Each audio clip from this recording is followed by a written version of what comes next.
So, after rereading the latest chapter One Piece, chapter 1138, I realized there's a lot of hidden meanings and a lot of hidden gems in that final panel. But without further ado, let's get into it. And now it's a spoiler warning if you haven't read chapter 1138. In one of my latest videos, I talked about how Oda likes to do things in two. But after this last chapter, he's shown how to do things in three. He talked about the first world, the second world, and the third. In the first world, within the earth, there was fire. Mankind succumbed to greed and touched the forbidden sun. In this case, the forbidden sun is the mother flame. Enslaved prey and the sun god appeared. Situation, that is, Sun God Nika.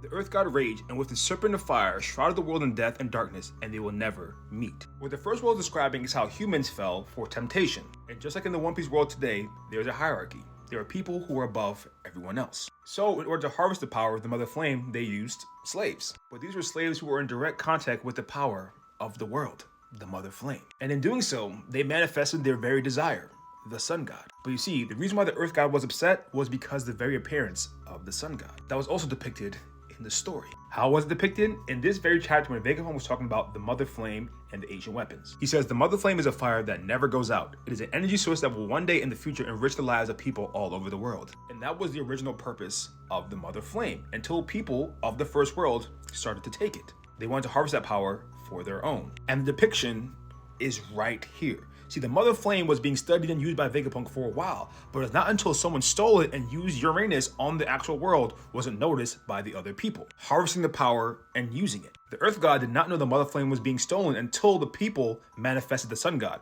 the power being used, the god of the sun, the god of the mother flame.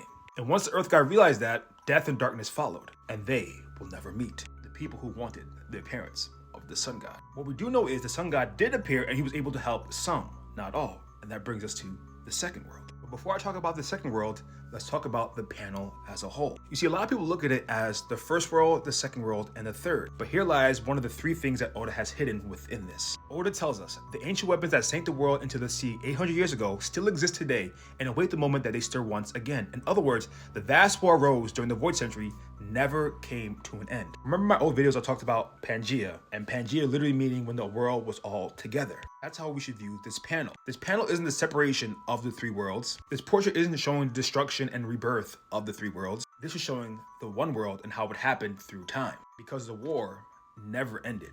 And there's one word missing for each of these. And I thought to myself, there's something missing because if all these are together, it makes more sense for it to be the first world war, the second world war, and the third world war. Talking about different battles of a war that we know has not come to an end, with us now being in the third world. And to add more fuel to us being in the third world, think about what a third world country really is. Actually, a poor developing country with lack of resources. In the One Piece world today, that is essentially that. And Vegapunk already told us, Egghead today and what he knows today is actually from people from 900 years ago, the ancient civilizations. And we move to the second world. Within the void, there was breath. The forest god tamed demons and the sun spread the fires of war. Those of the half moon dreamed. Those of the moon dreamed. Men killed the sun and became god. And the sea gods stormed, and they will never meet. Within the void, there was breath. And this is essentially talking about the void century. And with breath comes life. And from life becomes nature, which we get to the forest god. And the forest god tamed demons. And those demons are actually animals. But to take it a step further, the people already touched the power of the sun. They already realized the power of their desire. They already realized the power of devil fruits. The original devil fruit was that of zones. So the sun god, alongside the forest god, spread the fires of war. Sun God Nika, Joy Boy, and his followers against the many.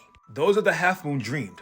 Those of the moon dreamed. And I've talked about the people of the half moon already. Yes, the D has a meaning, but there's also something that comes before it, the will of. The D can also symbolize a half moon or one side experiencing. And from that, I could tell you, I have tons and tons of video talking about moon and moon lore. But reading, those of the half moon dreamed and those of the moon dreamed, something stuck out to me. It was those who believed in the sun god. The half moon depicted of people of the D clan who inherited the will of D. The people of the moon are the people who came down from the moon. The Shandians, the Birkins, the Skypians, but also the Lunarians. And that's them because of the first world, touching the forbidden sun.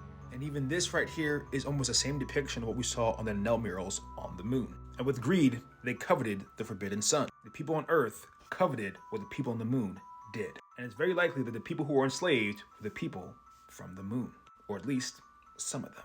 And this is shown with two things Jinbei has said in this series. The first one saying, the resources that we use to create energy are a constant source of war and squabbling between nations, showing that the people already coveted the power, the forbidden sun. And this right here, when those of the Ming tribe stare directly into an unclouded full moon, it is said that deeply buried memories of a feral past are awakened. And this can mean a couple things. One, what happened to them on the moon, or two, what happened to them because of people from the moon. Remember, the enslaved prayed and the sun god appeared. What we know of the sun god is, or Gear 5, it looks exactly like the minx in Sulong. Man killed the sun and became God, and the sea god stormed. See, this is describing what the curse of the devil fruit actually is. See, the sun god was with the forest god and the sea god. Understanding that man used the power of the sun and their desires to be devil fruit users. And with that power, they killed the sun and became God themselves. The people who awaited for the arrival of Sun God Nika, or Joy Boy, will never meet him because he was defeated or killed. And he was lost in a void, but there was breath because he will return again. We move to the third world. Within the chaos, there was emptiness. The inconvenient remnants recall the promised day and hear the voice of the half moon. The sun god dances and laughs, guiding the world to its end.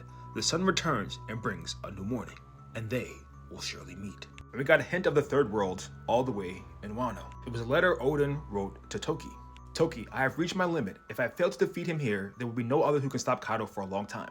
Over 20 years ahead of us, there will likely be a massive war terrible enough to split the seas themselves. In other words, in another 20 years, the primary figures of this great world will muscle their way into the new world. The inconvenient remnants recall the promised day. The inconvenient remnants are the people who know of the day but can do nothing about it, like Roger and a whole lot of others. But the first line, within the chaos, there was emptiness. It is described as the long winter, the world without the sun, the world without the sun god. And that's why the re-arrival of Joy Boy is so important. And here, the voice of the half moon, essentially the voice of the voiceless, or the will of the D, the will of the departed. The sun god dances and laughs, guiding the world to its end. Joy Boy, or now, Monkey D. Luffy. The sun returns and brings a new morning, and they will surely meet. The people who've waited idly for his return finally get to meet Joy Boy, or Monkey D. Luffy. This still holds true to what Toki said. Look upon Odin to the years in the future. As Toki proclaims to all of Wano, you are the moon, unaware of the dawn. The people of the half moon and the moon who have never met the sun.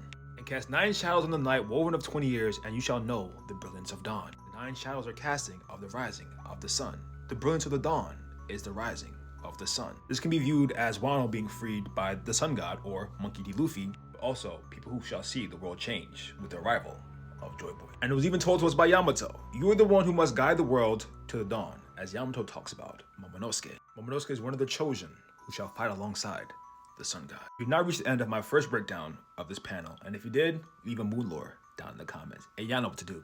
Hit that follow button for more One Piece content.